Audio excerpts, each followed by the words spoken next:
What were my Lolita dream dresses back 5 years ago? What are your Lolita dream dresses? What is a Lolita dream dress? Let's get into that. I came on this topic because I am going to delete my Facebook in 2021. It's one of my goals.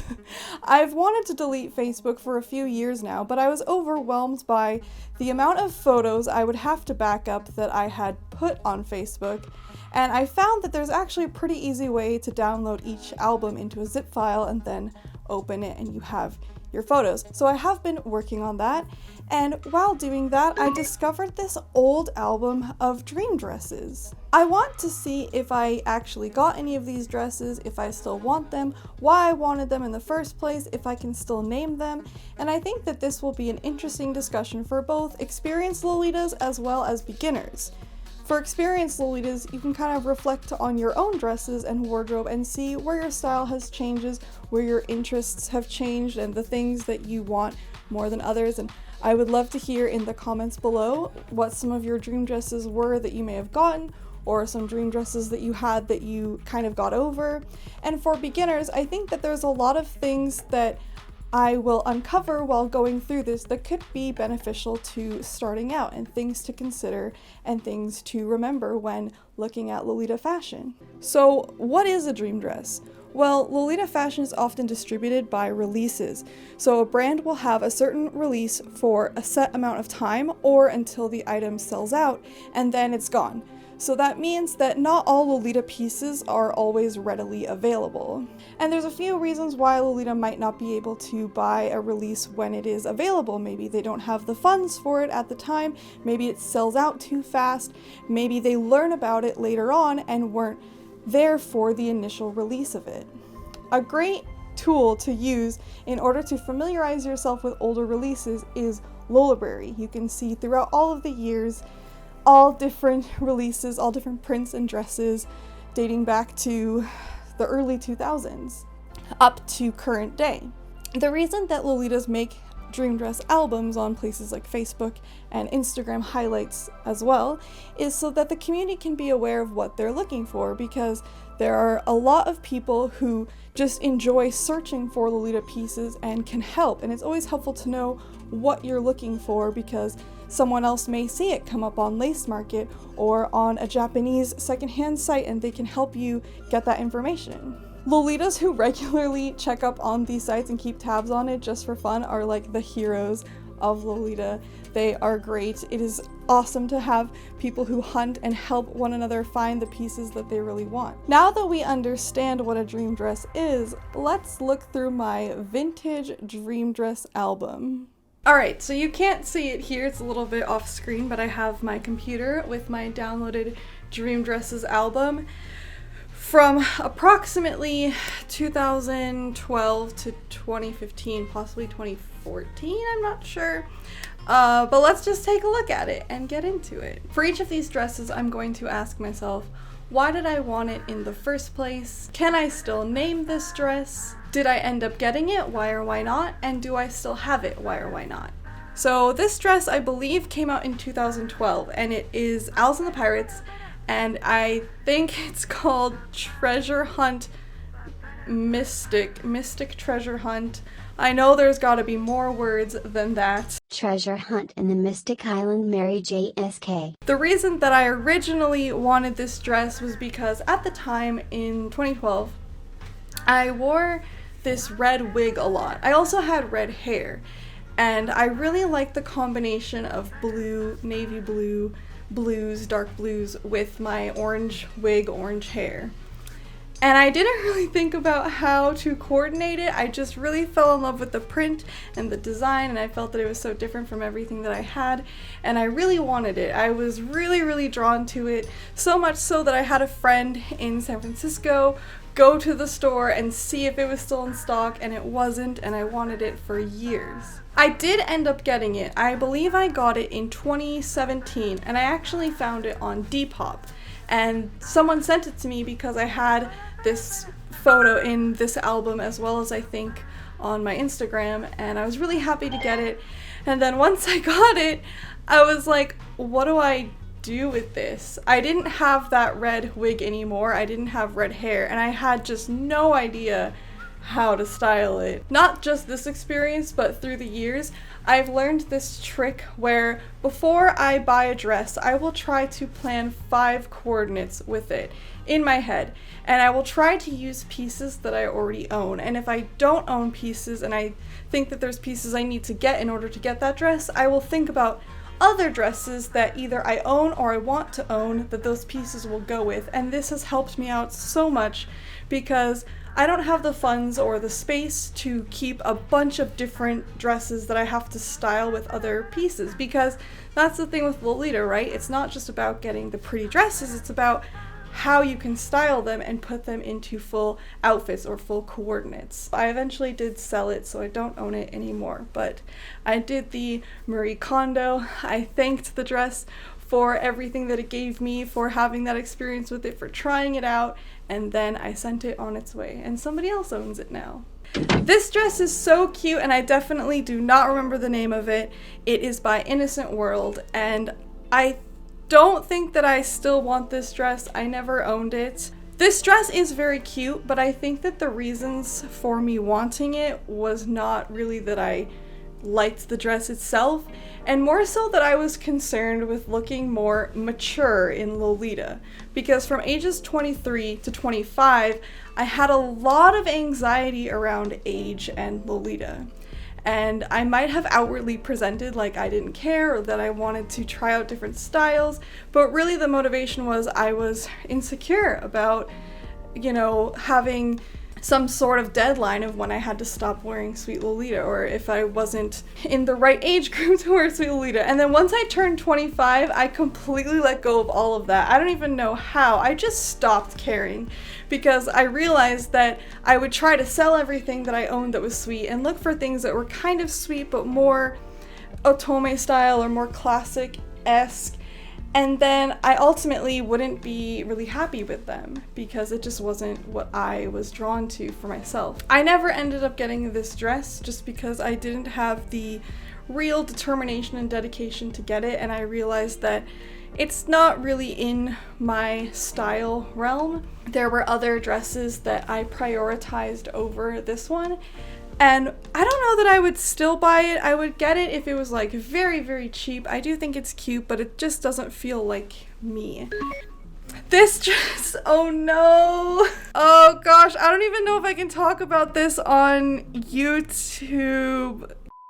I really love this dress. I still love it, but it was also sort of ruined for me because I saw it used in very inappropriate ways that were not Lolita in the Tumblr days when, you know...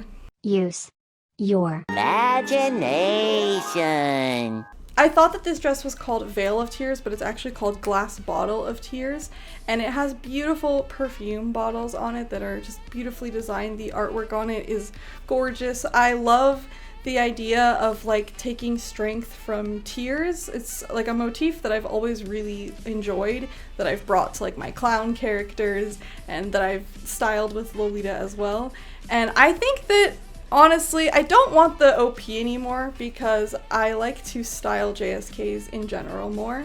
And I think that for this particular print, I would have a lot of fun styling it as a JSK.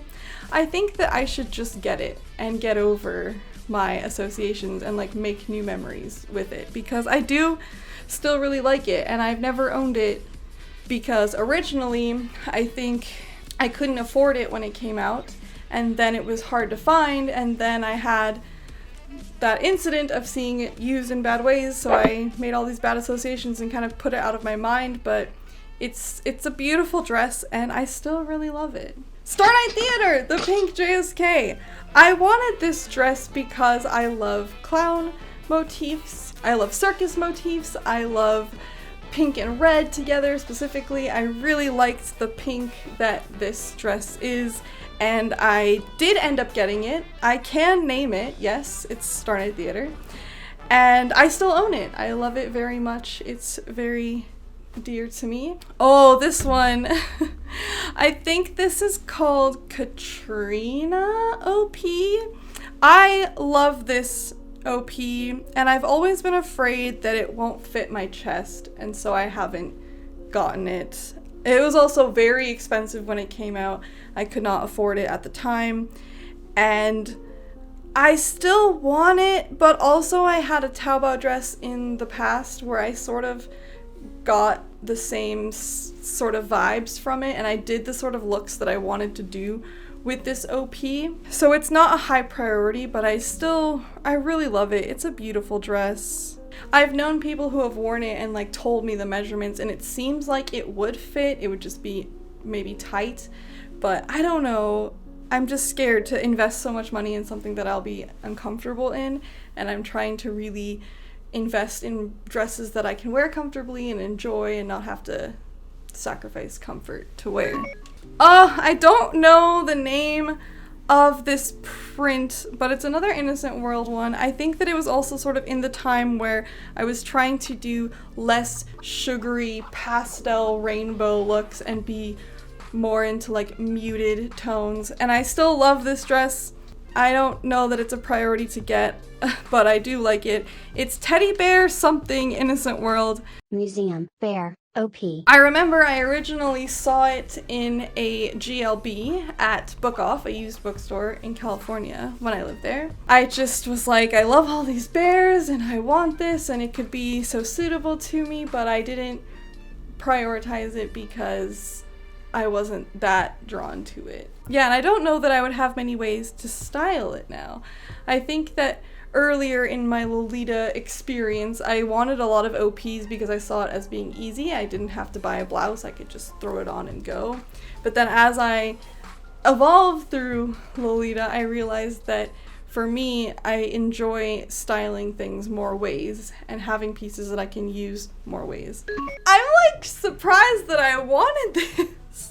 I'm so surprised. This is so different than everything else. Here I was thinking that I was trying to move away from pastel colors, bright colors, toy motifs. I remember for a while I was kind of tired of toy motifs. So then to see fancy paper dolls, the skirt, I don't ever remember wanting this. I'm shocked that I have this in this album. I definitely added to this album through the years without seeing the previous pieces or bothering to delete them, so I think I wanted this long before I wanted the other pieces.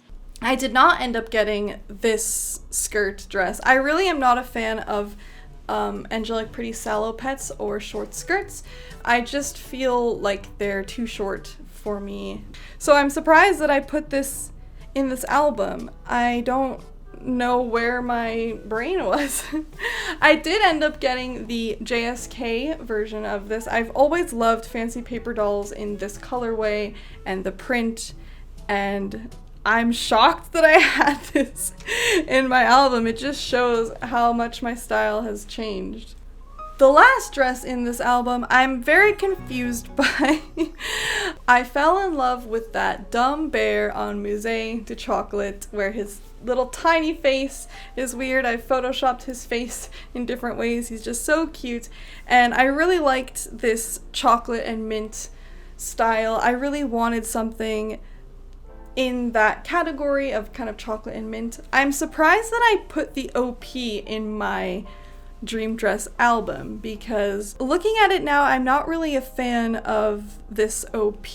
I do really like these princess style sleeves on OPs. I still really love something about the Swedish chandelier black colorway in the OP. I really love it, but I just can't bring myself to buy it because there's a squirrel on it. Same with Sweet Cream House. I did end up owning the JSK, and that's why I'm confused as to why I had the OP in this, because I don't remember ever really wanting the OP. I do remember really wanting the JSK because it had that like tassel thing on it, and there was more ways to style it, and it had this like bow here, and I really loved the JSK. However, I don't still own it because that was actually a gift from my ex, and it was for our anniversary. So it wasn't just like a dress that my ex gave me for like a birthday or something. It was like very specific to our relationship, and also I wore it throughout the years with my ex, and we styled outfits, like my ex's outfits, with that dress, and it was like very special to us.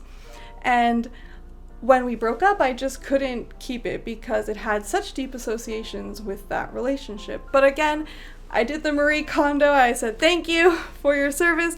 I still appreciate all of the looks that I did with it. I appreciate the looks that my then partner and I did together. It was a fun time, and I got to experience this print and kind of close that chapter and move on. You might be thinking, what are my dream dresses now? I don't think that I really have any, which is kind of strange for a Lolita. My most recent dream dress was this one, which is Otome Nostalgia, and for quite a while I have kind of just been really comfortable with the collection that I have. I'm really proud of all of the years and work and searching and collecting that I have done to amass my current wardrobe, and I'm also thankful to all the sponsors that have helped me along the way. But then I saw this dress, and when it came out, I could not afford it originally during the first pre-order, so I kind of just set it aside and was like, oh well, it's a dress that I like. But then I kept thinking about it and kept looking at it and wanting it and really wanting it, and then they happened to re-release it and I got it, and now I just feel very happy and confident with where I am with my wardrobe.